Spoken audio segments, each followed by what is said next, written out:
So we're given this problem here to find the derivative of f of x if f of x is equal to 2x to the third plus 7x squared plus 4x. The way we would approach this would be using the limit definition of a derivative. So that would be limit of, as h approaches 0, f of x plus h minus f of x all over h. So we apply our function to this theorem and we end up getting 2x plus h to the third plus 7x plus h squared plus 4 times x plus h. And then you subtract the entire f of x, so that'd be subtract 2x to the third plus 7x squared plus 4x in parentheses all over h. To proceed with this, we'd have to distribute x plus h 3 times, x plus h twice, and then distribute this 4 to the x plus h while also distributing the negative, which would be a lot of work. So there's a new rule that we are going to learn that will help us solve a derivative much quicker and efficiently.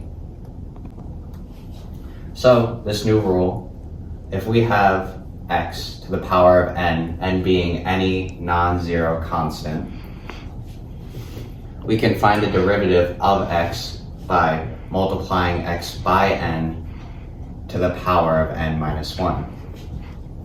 So in turn, this would mean this would be our f of x, and this would be our f prime of x.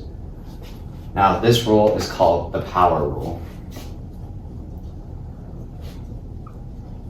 And we're going to use this today to solve functions like these much more quickly and efficiently than the limit definition of the derivative. If we have the function f of x, which is equal to x to the third, for example, if we apply this rule and 3 is our n value, the resulting derivative would then end up being 3x squared. 3 gets multiplied to the front, and you subtract 1 from 3, giving you 2. It being raised to the second power. So this is basically a simplification of how we would do it of this problem, so let's apply it to some examples. Okay, so we're given this first example here to find the derivative of f of x, which is 7x squared. So the way we do this by using the power rule, 2 is our n, so 2 times 7x. And then the rule is that we have to do n minus 1 for the exponent, so it'd be 2 minus 1. Which would mean this would result in 14x. That's our answer. Pretty straightforward. And then for example 2, we have f of x is equal to 5x to the 7th plus 3, and we need to find f of x. So in order to do this, for our first term, which is 5x to the 7th, our n value is 7, so we do 7 times 5x. And then we need to do n minus 1, so 7 minus 1 is 6. And then by multiplying these values together, we'll get 35x to the 6th. And then we can't forget about our coefficient at the end, so this is 3. So any value, so this can be rewritten as 3x to the 0. Because x to the 0 would be 1, which would be 1 times 3, which is 3. So if this is our n value, and we multiply it to the front, 0 times 3 is 0, and 0 minus 1 is negative 1. So we would end up getting 0 over x, which is equal to 0. So this would be plus 0.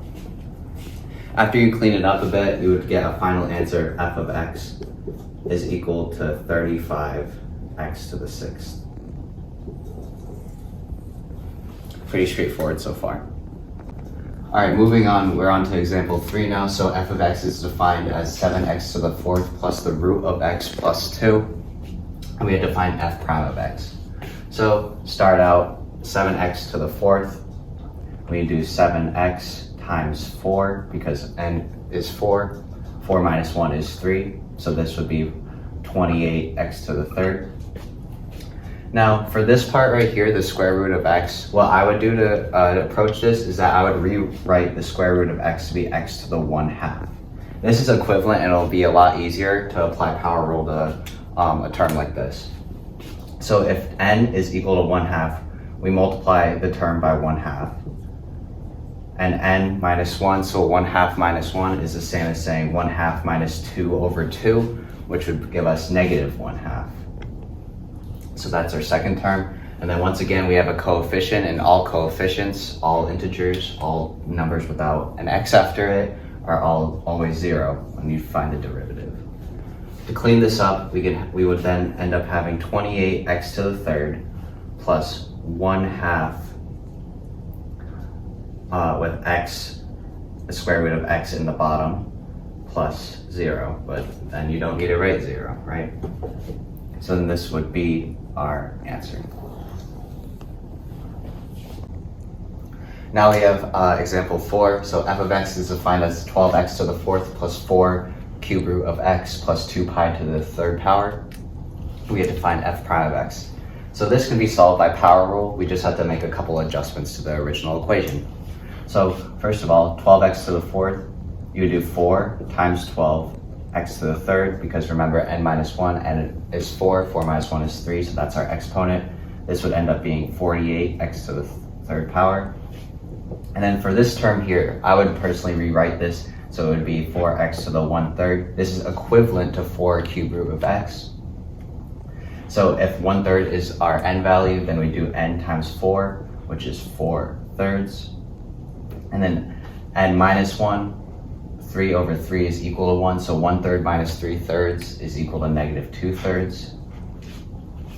And then this term here, 2 pi to the third power, this is very deceiving because it does look like you can use power rule and use 3 as your n value, but you cannot, because pi at the end of the day is just a number. This entire thing together is just one large coefficient, and as we know, all coefficients, the derivative of all coefficients is 0. After cleaning it up a bit, you don't really have to simplify too much with derivatives. You would end up getting 48x to the third plus 4/3 x to the -2/3. I could bring this x to the -2/3 down, but it's easier to write it this way, and eventually when you do learn more in calculus, it's probably more efficient to write it this way than bringing it down to the denominator. And this is all equal to f prime of x, which is what we were looking for, and that is our answer. So now for our final example, I have a question that's taken from the 1994 AP Calculus AB exam. It's a little bit modified, so it applies to more of what we're learning. So the question states that a particle moves along the x-axis so that its position at any time when t is greater than 0 or equal to 0 is given by the function x of t is equal to t to the third minus t to the second minus t. For part A, we had to write an expression for the velocity of the particle in terms of t. To start, as we know, velocity is equal to the derivative of position. This is our position function, and we have to find the derivative of it to get the velocity function. So with this function, t to the third minus t squared minus t, we can use power rule and apply that here to get the derivative.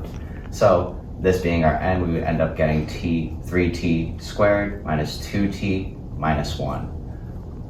The n value for this t is just 1, so it'd be 1 times t to the 0, which is 1. So that is our function for velocity. Now we have to write an expression for the acceleration of the particle in terms of t. So like velocity, we know acceleration of any particle is equivalent to the second derivative of the position function. The second derivative basically means that we take the derivative of our new velocity function, because that'd be taking the derivative twice of the position. So we can do this, and we would end up getting 6t minus 2. And yeah, that's it. This would be equal to at, and that is our acceleration function. Okay, for part C, the final part of this question, it's asking us if the particle is speeding up or slowing down at t equals 7 seconds. So the way we would solve this is by plugging in 7 into our velocity and acceleration functions that we found using the power rule. So for v of 7, we would end up getting 3 times 7 squared minus 2 times 7 minus 1. 7 times 7 is 49. 49 times 3 is 147. 2 times 7 is 14 minus 1. 147 minus 14 minus 1 is 132. And this would be meters per second because we're talking about velocity. Now we do the same thing for our acceleration function. So a of 7 would be 6 times 7 minus 2. So 6 times 7 is 42. 42 minus 2 is 40 meters per second squared because it's acceleration. And as we can see, both 40 and 132 are positive, implying that the particle is speeding up at t equals 7 seconds. Today I went over the power rule, and it's one of the very important theorems in calculus, and I hope you all learned something. Thank you.